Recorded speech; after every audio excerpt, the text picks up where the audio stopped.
Supreme court దెబ్బకు SBI దిగొచ్చింది. Court ఇచ్చిన గడువులోగానే electoral బాండ్ల లిస్టును ఎలక్షన్ కమిషన్ ముందు పెట్టింది. ఆ వివరాలు 2 రోజుల్లో వెబ్సైట్లో ప్రజలకు అందుబాటులోకి రానున్నాయి. బాండ్లపై సుప్రీంకోర్టు ఇచ్చిన ఆదేశాలకు ఎస్బీఐ తలొగ్గింది. 24 గంటల్లో దిగొచ్చిన ఎస్బీఐ ఎట్టకేలకు ఈసీకి ఎలక్టోరల్ బాండ్ల వివరాలను సమర్పించింది. ఎలక్టోరల్ బాండ్స్ ఇచ్చినా తీసుకున్న వారి వివరాలను బయటపెట్టాలంటూ గత నెలలో సుప్రీంకోర్టు తీర్పిచ్చింది. అయితే మరో 3 నెలల గడువు కావాలంటూ సుప్రీంను ఆశ్రయించింది ఎస్బీఐ.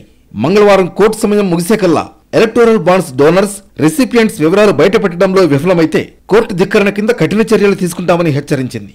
అలాగే అఫిడవిట్ కూడా ఫైల్ చేయాలని ఎస్బీఐ చైర్మన్, మేనేజింగ్ డైరెక్టర్లను ఆదేశించింది. సుప్రీంకోర్టు డెడ్లైన్ పెట్టడంతో ఎలక్టోరల్ బాండ్ల వివరాలను అందజేసింది ఎస్బీఐ. మార్చి 15 సాయంత్రం 5 గంటల్లోగా ఎలక్టోరల్ బాండ్ల వివరాలను అధికారిక వెబ్సైట్లో ఉంచాలని కూడా సుప్రీంకోర్టు ఆదేశించింది. ఎస్బీఐ పిటిషన్ను తిరస్కరిస్తూ సుప్రీంకోర్టు ఇచ్చిన ఆదేశాలను కాంగ్రెస్తో పాటు ప్రతిపక్షాలు హర్షించాయి.